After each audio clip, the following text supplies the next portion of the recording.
발썸입니다. 요즘 대한민국 정말 문화 강국이라는 말이 입에 붙을 정도로 대단하죠.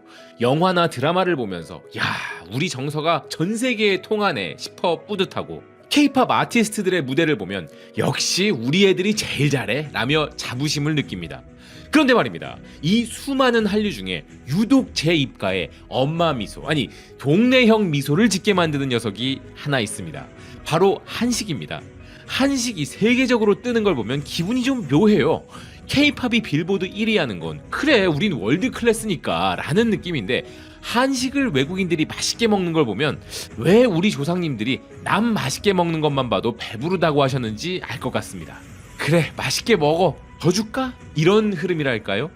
그런데 말입니다 여러분, 이게 어느 정도여야 말이죠. 처음엔 비빔밥, 불고기 정도로 시작하더니 이제는 선을 넘기 시작했습니다. 검은 반도체라 불리는 김은 이미 전 세계인들의 간식이 되어서 우리 밥상 물가를 위협하고 있잖아요. 아니 맛있게 먹으라 그랬지 누가 다 먹으라 그랬어? 라는 말이 절로 나옵니다. 요즘은 정말 누가 자꾸 우리끼리만 알던 비밀 레시피를 전 세계에 유출하는 건가 싶을 정도예요. 아니 이건 진짜 우리만 먹어야 하는 건데 싶은 당황스러운 식재료들까지 줄줄이 털리고 있습니다. 제가 장담하는데 오늘 이야기 들으시면 여러분도 헐 이것까지 안다고 하실 겁니다. 일단 먼저 영국으로 한번 가보겠습니다. 최근 영국 최대 일간지 중 하나인 데일리 메일에 우리 한국 학교 급식 사진들이 올라왔는데, 이게 지금 영국 전역을 아주 발칵 뒤집어 놓았습니다. 기사는 이렇게 전했는데요. 영양사들이 치밀하게 설계한 6코스 한국 학교 급식이 공개되자 세계 네티즌들이 집단 멘붕에 빠졌다. 갓 지은 따뜻한 밥에 뜨끈한 국, 여기에 메인 단백질 요리는 기본이고 각종 채소 반찬에 영혼의 단짝인 김치, 그리고 달콤한 후식까지. 이건 단순한 점심이 아니라 영양의 완벽한 밸런스를 맞춘 럭셔리 식단이다. 그런데 실제로도 데일리메일은 한국의 학교 급식에 대한 기사를 여러 차례 보도한 바 있었고, 그때마다 항상 세계 최고 수준이라며 극찬을 쏟아냈습니다. 여러분, 영국이나 미국 아이들이 점심에 뭘 먹는지 대충 상상이 가십니까? 걔네들은 점심시간에 식판 들고 줄 서면 영양사가 아니라 공장에서 온 애들이 기다리고 있습니다. 차가운 샌드위치 한 조각에 감자튀김, 초콜릿 쿠키, 그리고 가끔은 젤리가 채소 자리를 대신하고 있어요. 실제로 셰프 제이미 올리버가 영국 학교 급식 개선 운동을 벌였을 만큼 가공식품 위주의 급식 문제는 아직도 서구권의 오랜 골칫덩이입니다. 그러니 한국 급식 사진을 본 서구권 네티즌들 반응이 어떻겠습니까? 뭐? 이게 학교 급식이라고? 우리 동네 레스토랑보다 잘 나오는데? 라는 식의 댓글이 줄을 잇고 있습니다. 기사는 이 지점을 아주 무겁게 다룹니다. 한국의 급식 시스템은 단순한 배고픔 해결이 아니라 국가가 미래 세대의 건강과 식습관을 어떻게 체계적으로 관리하는지를 보여주는 최고의 사례라는 거죠. 전문가들이 입을 모아 영국도 한국 급식을 표준으로 삼아야 한다고 목소리를 높일 정도입니다. 그런데 정작 우리 학생들은 이게 얼마나 대단한 건지 잘 몰라요. 아, 오늘 반찬 왜 이래 하면서 투정을 부리기도 하죠. 물론 잘 먹어야 할 우리 아이들에게 이런 음식을 주는 게 당연한 거지만, 가끔은 우리 아이들도 미국이나 영국 같은 나라의 심각한 학교 점심 실태를 보면서 감사한 마음을 가질 필요가 있을 것 같습니다. 그렇다면 여러분, 이제 무대를 좀 더 격조 높은 곳으로 옮겨보겠습니다. 전 세계 미식가들의 성경, 바로 미슐랭 가이드가 최근 아주 이례적인 특별 칼럼을 발표했습니다. 제목부터가 심상치 않아요. 한국 맛의 부상. 미슐랭이 한국 진출 10주년을 기념해 전 세계 최고의 셰프 8명을 인터뷰했는데 그 결과가 아주 놀랍습니다. 특히 샌프란시스코에서 미슐랭 3스타를 받은 베누의 코리 리 셰프는 이렇게 단언했습니다. 지난 10년은 한국 음식이 한국인들만의 리그를 벗어나 전 세계가 함께 즐기는 보편적 요리로 완벽하게 전환된 시기였다. 여러분, 예전에는 한식이 어땠습니까? 외국 나가면 이게 저기 동양 어디에선가 먹는 신기한 전통 요리라나 봐 정도의 취급이었죠. 그런데 이제는 달라졌습니다. 미슐랭 기사는 이렇게 평가합니다. 한식은 이제 점차 분명하고 존중받는 하나의 미식 언어로 자리 잡았다. 기사는 한식이 가진 독보적인 힘을 이렇게 분석합니다. 가정식의 따뜻함부터 최고급 파인다이닝의 화려함까지 전통과 혁신을 자유자재로 넘나드는 이 요리 언어가 전 세계 미식의 중심부를 타격하고 있다는 거죠. 이건 뭐 변방에서 메이저로의 신분 상승 정도가 아닙니다. 이제 한식이 세계 미식 시장의 메인 축이 되어버린 겁니다. 솔직히 미슐랭 평가원들도 사람인데 우리 한식의 그 깊은 감칠맛을 보고 나면 다른 음식이 눈에 들어오겠습니까? 걔네들도 속으로는 아니 왜 이걸 이제야 알았지? 하면서 자기들끼리 반성하고 있을걸요. 프랑스 요리, 이탈리아 요리 긴장해야 합니다. 이제 한국의 맛이 전 세계 미식가들의 혀를 지배하기 시작했으니까요. 자, 그런데 여러분, 이렇게 한식이 메이저가 되다 보니 이제는 최고급 식재료 시장에서 한일전이 벌어지고 있습니다. 그 무대는 바로 파인다이닝의 꽃이라 불리는 곳, 미식의 종착역이라고 여겨지는 곳인데요. 그 무대는 바로 스테이크의 주재료인 소고기입니다. 독일의 럭셔리 비즈니스 매체 리더스넷은 아주 도발적인 헤드라인을 뽑았습니다. 와규의 시대는 갔다. 이제는 한우다. 여러분, 오랫동안 전 세계 프리미엄 육류 시장은 일본의 와규와 고베 비프가 독점하다시피 했잖아요. 기름진 마블링이 최고다라면서 말이죠. 그런데 이 독일 언론은 이제 그 자리에 한국의 한우가 당당히 진입했다는 겁니다. 리더스넷의 분석이 정말 예술입니다. 와규는 지방이 너무 많아서 한두 점 먹으면 입안이 번지르르해지잖아요. 그런데 한우는 다르다면서 기사는 이렇게 극찬합니다. 한우는 강한 마블링을 가졌으면서도 와규보다 지방감이 덜해 훨씬 더 우아하고 세련된 풍미를 제공한다. 셰프들은 이걸 보고 정교하고 엘레강스한 맛의 정수라고 평가한다. 쉽게 말해 와규가 입안에서 기름 폭탄을 터뜨린다면 한우는 미각의 심포니를 연주한다는 거죠. 실제로 과학적으로도 한우는 올레인산 함량이 높아서 특유의 감칠맛과 풍미가 뛰어난 것으로 잘 알려져 있기도 합니다. 게다가 기사는 한우의 희소성에 주목합니다. 와규는 이미 호주나 미국에서도 생산되면서 그 귀한 가치가 좀 떨어졌는데 한우는 오직 한국 땅에서만 자란다는 그 독보적인 스토리가 전 세계 럭셔리 시장을 자극하고 있다는 겁니다. 게다가 우리나라에서 한우는 단순한 고기가 아니잖아요. 명절에 금보자기에 싸서 보내는 최고급 문화적 상징이죠. 그런 배경이 이제는 전 세계 미식가들에게 가장 매력적인 브랜드 자산이 되어버린 겁니다. 아니, 우리 먹을 것도 없고 비싸서 못 먹는 그 한우 비밀을 독일 사람들이 어떻게 알았나 몰라요. 그런데 여러분, 한우 맛에 취한 유럽인들이 이제는 어디까지 갔는지 아십니까? 미식의 본고장, 음식의 자존심 프랑스 파리에서 지금 한국식 무한리필 바베큐 광풍이 불고 있다고 합니다. 파리의 라이프스타일 매거진 파리 시크릿은 이렇게 대놓고 홍보하는데요. 파리 근교 아이브리 쉬리센에 가면 달려서라도 가야 할 무한리필의 성지가 있다.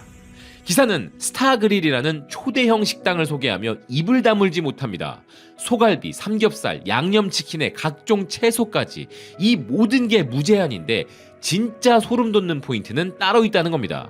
바로 손님이 직접 셰프가 된다는 거죠. 기사는 이렇게 말합니다. 테이블 위 불판에서 내가 원하는 재료를 직접 구워 먹는 이 체험형 식문화가 파리지앵들을 완전히 홀려버렸다. 여러분, 이게 왜 웃긴 상황인지 아세요? 원래 뷔페라는 말 자체가 프랑스어잖아요. 뷔페의 종주국이 어디입니까? 바로 프랑스예요. 유럽 귀족들이 연회 열 때 거하게 차려놓고 먹던 게 뷔페인데 이제는 그 프랑스 사람들이 한국식 불판 앞에 줄 서서 무한리필 실화냐? 라며 고기를 굽고 있는 겁니다. 역사를 보면 더 재밌습니다. 프랑스 귀족의 연회가 미국으로 건너가 호텔 뷔페가 됐고 그게 다시 한국으로 와서 무한리필이라는 그 전설적인 시스템으로 진화했거든요. 그리고 이제 그 완성형 시스템이 다시 프랑스로 역수출된 겁니다. 하나의 음식 진화 사이클이 완전히 마무리된 거죠. 기사는 이렇게 말합니다. 조리 시간도 재료도 내 마음대로. 한국식 바베큐는 단순한 식사가 아니라 하나의 축제다. 자, 그런데 여러분, 이렇게 고기를 무제한으로 구워 먹는데 왜 한국 사람들은 자기들보다 날씬하냐고 따지는 사람들이 나타났습니다. 그건 바로 철학의 나라 독일의 사람들입니다. 독일 매체 헤센사우가 아주 오랫동안 풀리지 않던 인류학적 난제 하나를 들고 나왔습니다. 아니, 한국인들은 그렇게 고기를 구워 먹고 무한리필을 즐기는데 왜 우리 독일인보다 훨씬 날씬한 거야? 기사는 아주 팩트로 뼈를 때립니다. 독일 인구의 50% 이상이 과체중인 반면 한국은 그 비율이 37.2%에 불과하다는 거죠. 그러면서 그들이 찾아낸 기적의 다이어트 비법이 뭔지 아십니까? 헬스장? 아니요. 바로 우리 식탁에 놓인 반찬입니다. 여러분, 독일 사람들은 소세지 하나에 감자 더미를 쌓아놓고 먹잖아요. 그런데 기사는 한국 음식을 이렇게 극찬합니다. 한국의 반찬 원칙이야말로 극단적 다이어트 없이 체중을 조절하는 최고의 시스템이다. 소량의 다양한 채소 기반 반찬들이 영양 균형은 꽉 잡으면서 칼로리는 낮춰준다. 이건 배불리 먹어도 살이 안 찌는 마법의 식단이다. 특히 기사는 한국의 공동체적 식사 문화에 소름 돋는다면서 이렇게 말합니다. 한국인들은 음식을 나누어 먹으며 대화하고 식사 자체에 집중한다. TV나 스마트폰에 정신 팔리지 않고 밥과 반찬의 조화를 음미하다 보니 뇌가 포만감을 정확히 인식해서 과식을 안 한다. 아니, 독일 기자님, 이건 지금 우리 한국 사람들을 지나치게 대단한 사람들로 바라보는 일종의 역문화 사대주의 아닙니까? 우리도 요즘 유튜브 보면서 혼밥 많이 하거든요. 그리고 사실 우리 밥상의 진정한 비밀은 반찬이 아니라 편식하면 엄마한테 혼나기 때문에 필사적으로 골고루 먹는 거란 말입니다. 어쨌든 그들이 보기엔 우리 식탁이 거의 어벤져스급 건강식단으로 보이는 모양이에요. 그런데 사실 우리가 한식의 비밀을 이야기하면서 절대 빼놓을 수 없는 게 뭡니까?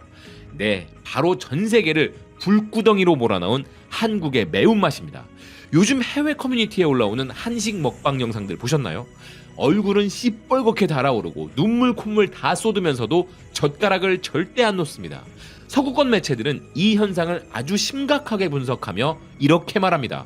한국의 매운맛은 단순히 통각을 자극하는 게 아니라 도파민을 폭발시키는 합법적 마약이다. 여러분, 걔네들은 예전에 매운맛이라고 하면 그냥 입안이 따가운 정도로만 생각했거든요. 그런데 한식을 접하고 나서 제대로 깨달은 겁니다. 아, 매운데 달고, 매운데 짜고, 심지어 매운데 개운해 라는 이 말도 안 되는 다층적 맛의 구조에 드디어 눈을 뜨며 신세계를 경험하고 있는 것이죠.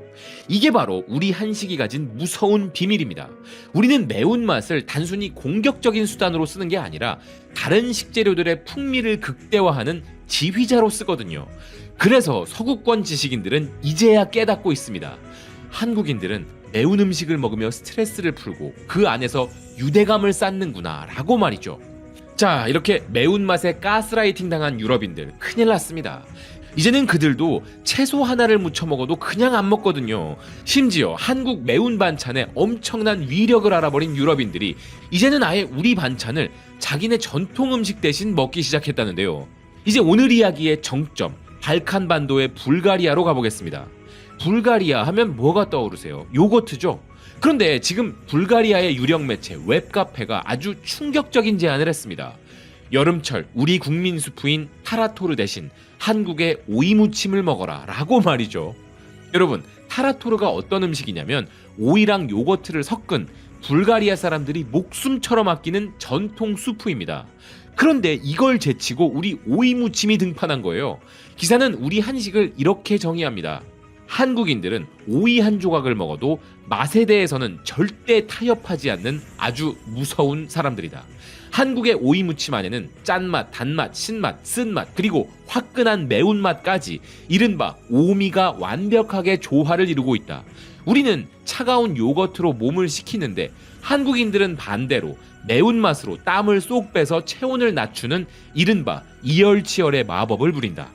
사실 이게 왜 놀랍냐면요, 불가리아 매체가 한식을 그냥 신기한 이국 음식으로 소개한 게 아니라는 겁니다. 자신들의 수천 년 전통 음식을 대체할 수 있는 더 나은 대안으로 우리 오이 무침을 꼽았다는 거죠. 이건 뭐 김치나 불고기 수준이 아닙니다. 우리의 일상적인 반찬 하나가 유럽의 식탁 철학을 통째로 바꿔놓고 있는 거예요. 아니, 그런데 불가리아 친구들도 좀 오해가 있습니다. 우리는 오이 무침 먹고 땀 안 흘려, 이 친구들아. 우리는 그거 입가심으로 먹는 건데 무슨 이열치열을 거기다 갖다 붙여. 아니, 이 정도면 불가리아 애들 우리 식당 와서 매콤한 맛 잘못 주문했다가 사자보이즈 만나는 거 아닌지 모르겠습니다. 그래도 오이 하나에 오미를 다 담으려는 우리 한국인의 예술 감각에 그들이 감동한 건 확실해 보이네요. 여러분, 오늘 우리가 함께 살펴본 이 수많은 사례들 어떻게 보셨습니까? 학교 급식부터 한우, 무한리필, 그리고 저 멀리 불가리아의 오이 무침까지 우리가 너무나 당연하게 여기고 일상적으로 즐기던 것들, 그래서 설마 이런 것까지 외국인들이 관심 가지겠어? 라고 생각했던 것들이 이제는 우리만의 비밀이 아니게 되었습니다. 아니, 정확히 말하면 전 세계가 이 비밀을 캐내기 위해 안달이나 있고 그 비법을 자신들의 식탁 위로 통째로 복제해가고 있는 중이죠. 사실 한식 열풍은 이제 불닭볶음면이나 김 같은 특정 히트 상품의 수준을 아득히 넘어섰습니다. 이제 세계인들은 한식을 단순히 이색적인 맛으로 보는 게 아닙니다. 한식을 한국이라는 나라가 가진 가장 강력한 생활 문화의 힘으로 인식하기 시작했습니다. 영상 속 무대 위 스크린 안에서만 존재하며 감탄만 자아내던 한류가 이제는 그들의 입안으로, 그리고 가장 사적인 공간인 가정식 식탁 위로 완벽하게 침투하고 있는 겁니다. 여러분, 수많은 한류 중에 왜 한식이 가장 무서운지 아십니까? 바로 지속성과 중독성, 그리고 반복성 때문입니다. 음악은 취향이 바뀌면 안 들을 수 있고, 드라마는 완결나면 더 이상 생각 안 날 수 있습니다. 하지만 한번 한국의 감칠맛에 가스라이팅 당한 혀는 절대 그걸 맛보기 이전으로 돌아갈 수가 없거든요. 아니, 어제 먹은 그 오이 무침의 맵단짠 조화가 자꾸 생각나네 하면서 다시 젓가락을 드는 순간 그 나라의 입맛은 대한민국의 식민지가 되는 겁니다. 그래서 매일매일 우리의 새로운 비밀들이 전 세계인들에게 알려지고 있습니다만 저는 전혀 걱정되지 않습니다. 오히려 그 비밀이 유출될수록 우리 대한민국은 전 세계인들에게 가장 건강하고 가장 세련됐으며 가장 인간적인 식문화를 제공하는 인류의 스승이 되고 있기 때문입니다. 우리가 맛있게 나눠 먹던 그 정의 문화가 이제는 대한민국의 국격을 높이고 우리 기업들의 진출로를 닦아주는 가장 강력한 생활 문화 병기가 되었습니다. 그러니 앞으로 우리 정부가 추진할 모든 외교 현장에서도 한식은 매번 빠지지 않는 최고의 치트키가 될 것입니다. 전 세계가 우리의 급식을 시기하고 우리의 반찬 시스템에 경탄하며 우리의 한우를 미식의 정점으로 꼽는 이 시대, 우리는 바로 그런 세계가 부러워하고 배우고 싶어하는 미식의 성지 대한민국에 살고 있습니다. 오늘 여러분이 드시는 소박한 저녁 한 끼가 지구 반대편 누군가에게는 일생의 소원이자 가장 완벽한 건강식이라는 사실을 잊지 마십시오. 여러분의 식탁이 곧 대한민국의 국격입니다. 시청해주셔서 고맙습니다. 또 뵙겠습니다.